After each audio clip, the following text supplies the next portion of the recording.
With great pitching and defense, Boston won 5 of the first 15 World Series, including 1903 with the immortal Cy Young on the mound. In 1912, the Sox christened Fenway Park with a second championship and won again in 1915, 1916, and 1918. The pitching star of that team was Babe Ruth, who the Sox had bought from an industrial league in Baltimore in 1914. Ruth was only 19 years old, but he won big right away. Ruth was the Red Sox principal attraction, the team's biggest draw. But prior to the 1920 season, Boston owner Harry Frazee, a New York theater producer, sold Babe Ruth to the New York Yankees. That single transaction, perhaps the most famous and curious in sports history, defined the Red Sox franchise. And Frazee, from that moment on, he was pegged Boston's all-time villain, the buffoon who peddled the Babe. He cared more about his theater ventures than he did his baseball team. Ruth goes there, they build the ballpark, and they become this dynasty.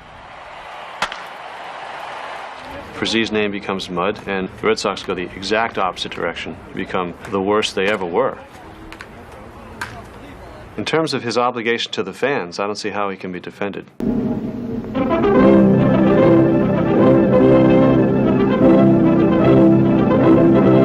The eyes of the sporting world were on Sportsman's Park for game number 7. Within a couple of hours, either the St. Louis Cardinals or the Boston Red Sox will be the 1946 baseball champions of the world. But all 6 games would be merely prelude to an unforgettable Game 7. With the score tied at 3 in the bottom of the 8th, Cardinal fans were about to witness one of the most daring plays in series history. Slaughter led off with a single, and when he reached first, he thought back to a play that the next 2 batters made outs, leaving Slaughter stranded at first. But the player who hustled his way to the Hall of Fame couldn't wait. With Harry Walker up, Slaughter took off for second. Walker hit one into left center. The throw from the Boston shortstop, Johnny Pesky, was too late. And Slaughter raced all the way home with a go-ahead run. When I hit second base, I says I can score. And I never looked up. All I was thinking about when I rounded third was Roy Partee, the catcher, trying to block home plate. I saw him pull up in front of the plate, and I hit the dirt. Slaughter's mad dash promptly took its place in World Series legend. It's an ordinary single, that's all it was, but you can't blame Pesky. I don't think Pesky hit the helter ball. I think I caught the whole Red Sox infield by surprise. I think, you know, if Dora would have been hollering home or Pinky Higgins at third, he may have thrown me out. But Pesky catches the ball and turns towards first, and then he saw me and threw it, and then Walker came into second. I think they ruled him a double, which was only an ordinary long single, that's all. Rakeen eyes the batter carefully. There goes a screwball pitch. McBride grounds to Shane Beast, and Higgins is forced out at second to end the ball game, with the St. Louis Cardinals winning the 7th and final game of the 1946 World Series by a score of 4-3. Colorful memories that go back to 1948, a season that spectacularly ended with the Boston Red Sox and the Cleveland Indians in the first ever American League playoff game. 34,000 fans filled Fenway Park to watch as a single game would decide an entire season for the 2 teams. Ken Keltner's home run in the 4th inning scored Lou Boudreau and Joe Gordon ahead of him as the Indians took the lead 4-1.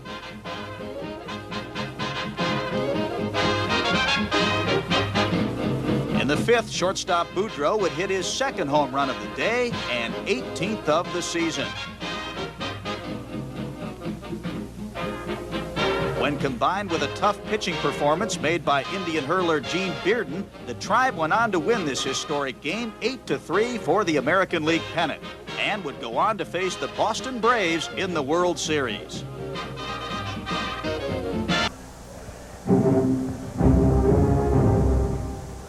October 1st, 1949, the Sox storm into the Bronx, leading the Yankees by 1 game with 2 left to play.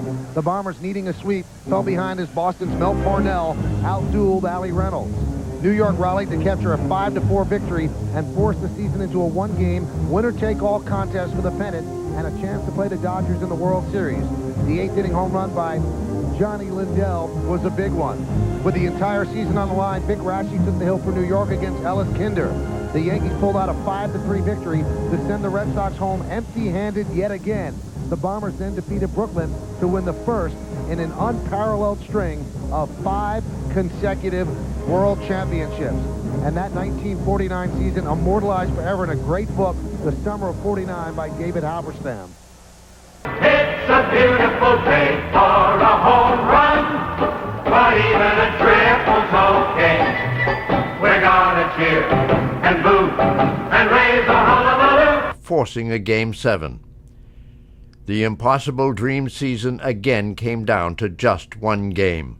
With only 2 days rest, Lomborg got the call to pitch Game 7. And thanks to the Boston media, the Cardinals had plenty of incentive. I think what really happened, what really helped our ball club, was when we got up and read the Boston Globe, and it had headlines of those big 3 or 4 inch block letters. It said, Lomborg and Champagne. And when we read those headlines, I think it really hurt them. I said to myself, and I think our ball club said, there's no way. Gibson made sure of that. In the 5th inning, he contributed to the Cardinals' offensive attack by banging out a home run. On all counts, Gibson just plain overmatched the Red Sox. Now, 1 out from victory, Gibson makes a supreme effort and Scott strikes out. The Cardinals win. They're the new world champions. And Bob Gibson, with his 3rd victory, has brought them through in the decisive 7th game, even as he did in 1964 against the New York Yankees. The Cardinals were world champions, putting an end to any ideas about Lomborg and Champagne. It infuriated us. We were mad, and we went out to prove that article wrong. And when it was all over, we couldn't wait to get in the clubhouse and say, Lomborg and Champagne, huh?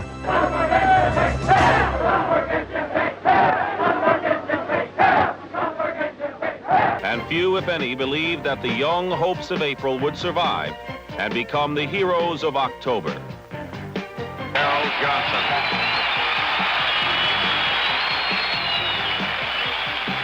On October 11th, as it had been so many times since April, Fenway Park was overflowing again as the Sox prepared to take on the Cincinnati Reds in what turned out to be the most memorable World Series in baseball history.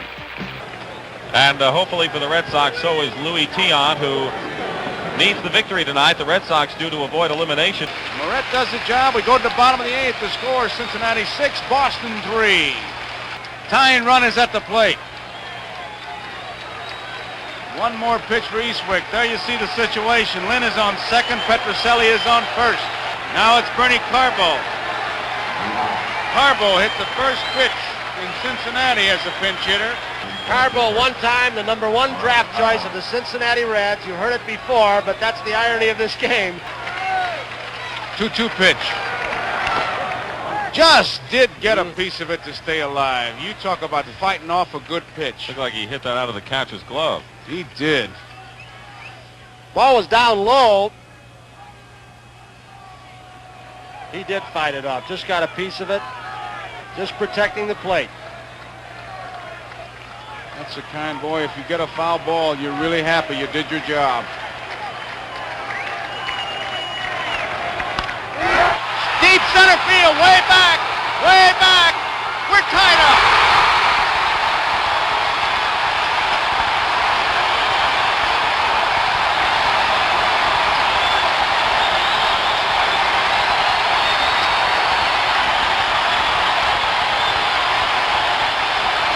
And there is Carbo when he sees the ball go into the seats. Look at the reaction. Look at the fans and look at Carbo. Ah, yes. 3 up, 3 down. We go to the bottom of the 9th. All tied. Cincinnati 6, Boston 6. Here it is. High fly ball, left field. Boston's got a shot. They're tagging up at third. Here comes the throw. It is in time.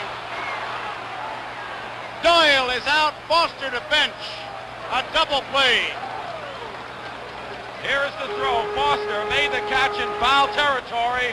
He needed a perfect throw to keep the Reds from losing this game, and it was. And bench make the swipe tag.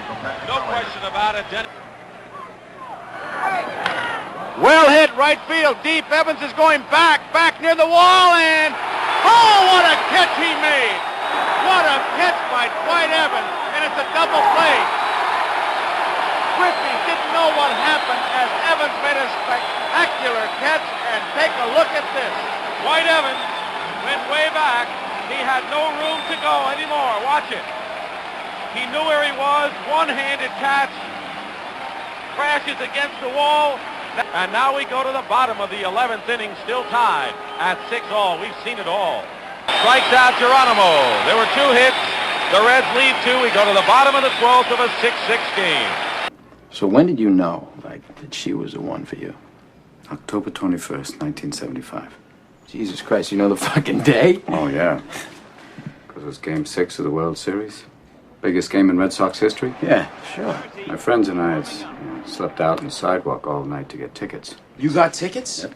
Day of the game. We're sitting in a bar waiting for the game to start. And in walks this girl. It was an amazing game, though. Bottom of the 8th, Carbo tied it up at 6-6. It went to 12. Bottom of the 12th, in stepped Carlton Fisk. Old Pudge. And Fisk will lead it off, has a single and has walked twice. Has been on base 3 times. Actually was safe on a 4th play. Been retired once tonight on a bouncing ball to short in the 7th. There it goes, a long drive. If it stays fair, home run.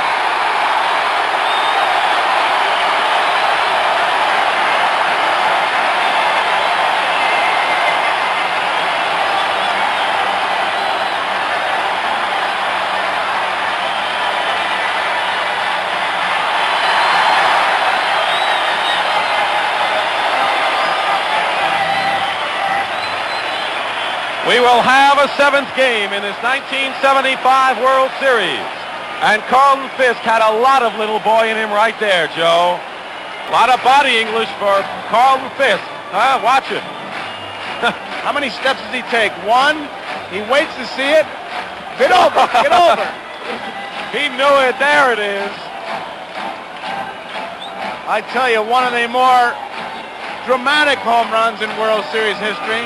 Steps up to the plate, he's got that weird stand. Yeah. And then, boom, he clocks it, High fly ball on the left field line. 35,000 people on their feet, yelling at the ball, but that's not because Fisk, he's waving at the ball like a madman. He's going, get over, get over, get over. And then it hits a foul pole.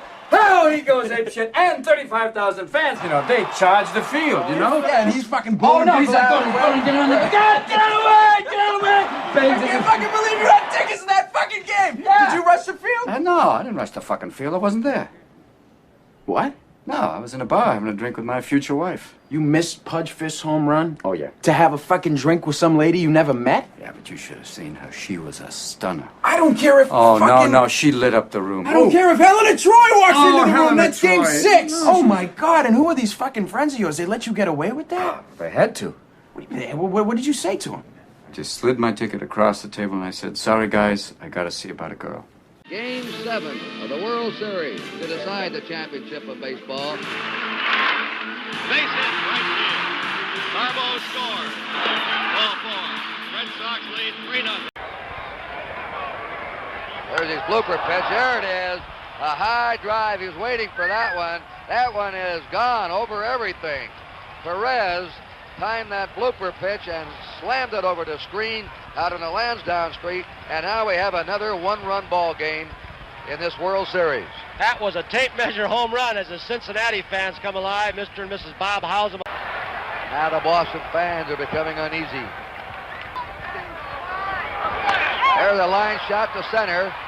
Here's a man rounding third. Here comes the throw.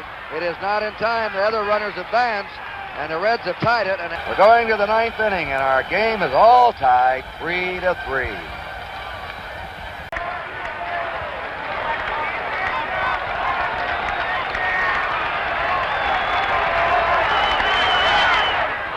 There's a blooper may drop. It's in for a hit. Here comes the throw to third. Rose hits the dirt. He's safe. And there goes Morgan down to second. And the Reds have the lead 4-3. As Joe Morgan blooped a base hit into center field. Scoring Griffey from third. The throw from Lynn to third was too late. Rose hitting the dirt there. And on the throw to third, going down to second, is 2 down, nobody on. Joe Morgan's bloop single right now is the difference. Top of the 9th inning, he put the Reds ahead. There's a high fly ball. It should be all over. Geronimo's under it. And Cincinnati has won the World Championship, beating the Boston Red Sox 4-3. The Reds win it in Fenway Park. Them and the veterans on this team have been very frustrated. They wanted this one badly. After winning 108 times this year, setting all kinds of records, it would have been a deep disappointment for them not to win. But they ran up against a ball club that extended them right down to the final inning of Game 7. In those 80 years of failure, many at the hands of the Yankees, seasons come and seasons go, but not 1978. This is supposed to be the best team they've ever had. They're just blowing everybody out. Just pedal to the metal. The Red Sox couldn't do anything wrong. The Yankees couldn't do anything right. I was working in Jacksonville, Florida, and when the Red Sox were 14.5 games in front, I decided to quit my job down there to come home because I wanted to be at home when the Red Sox finally won the whole thing. Everything seemed great, and then September came, and somebody turned the baseball world upside down. It was a gradual decline, like somebody with a disease getting sicker by the day. The Yankees started crawling up at the standings. The Red Sox were creeping down. You could hear him coming. You could see him coming. You knew that it was going to come down to that 4-game series in September. The Yankees rolled into town, scored like 100,000 runs.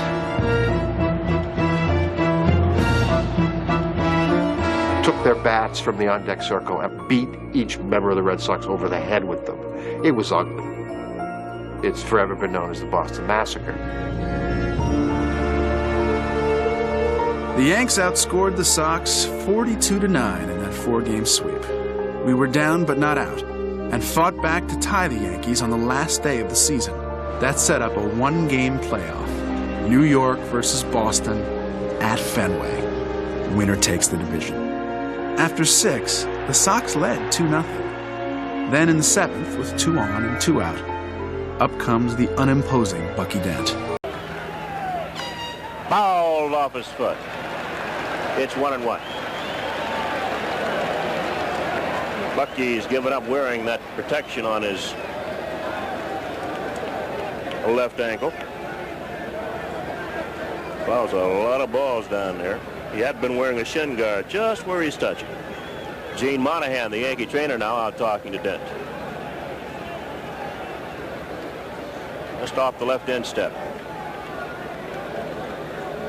Right there. And we'll get the ethyl chloride out and spray it. We'll exchange bats. The count's 1-1. 2 outs and 2 on. The Red Sox lead at 2-0 in the 7th inning here at Fenway.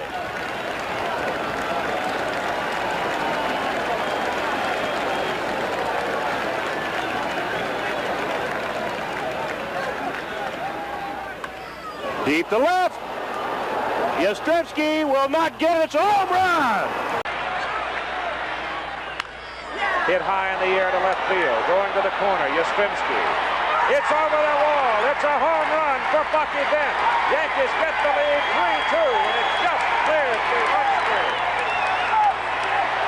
Just cleared the top of the wall in left. Now the Yankee dugout, who has been very quiet up till right now, they are out in 4th. A 3-run home run for Bucky Dent. The Yankees now lead it by a score of 3-2. Bucky Dent has just hit his 5th home run of the year into the screen. And look at that Yankee bench, led by Bob Lemon. Big Cliff Johnson out there. And a happy Bucky Dent. Yankees now lead 3-2. Boy, the last guy on the ball club you'd expect to hit a home run just hit one into the screen. tension eases somewhat here at Fenway. With 2 out in the shortstop, Bucky Dent coming up. I can remember that moment when Bucky Dent came up and thinking, this is no problem. You know, we're out of the inning. Fouls this pitch off his foot. He's hopping around like the Three Stooges were all laughing at him. I mean, just waiting for the guy to get put away. But Dent, the previous pitch, broke his bat. It was a long pause while he went to get another bat. While he was putting the pine tar on it, instead of warming up, Torres is just standing there. He's gazing around, looking at the crowd, la-di-da-di-da. And as soon as Dent gets back into the batter's box, The next pitch. Boom. And as soon as the ball lofted into the air, it's a pop-up, it's a fly ball. Everybody thought it was a fly ball. But then it started to sail, drifts, and sail, and drifts, and sail. Yastrzemski goes back. Oh no. He goes back. Oh no. He's right next to the wall. And it just dropped into the screen, ever so softly. Ball hit hard to left field. Yastrzemski goes back, he looks up, it's going to be out of here. A home run for Bucky Dent. You could see Yastrzemski's knees buckle. He physically slumps. As if he'd been punched in the stomach. And then I saw him go down to his knees and punch the ground, and it was like the air went out of the ballpark. it was this incredible silence. You could actually hear Steinbrenner clapping by the dugout. It was so quiet elsewhere in the park. It was amazing, and of all the hitters, this guy had hit 4 home runs all year. Bucky Dent.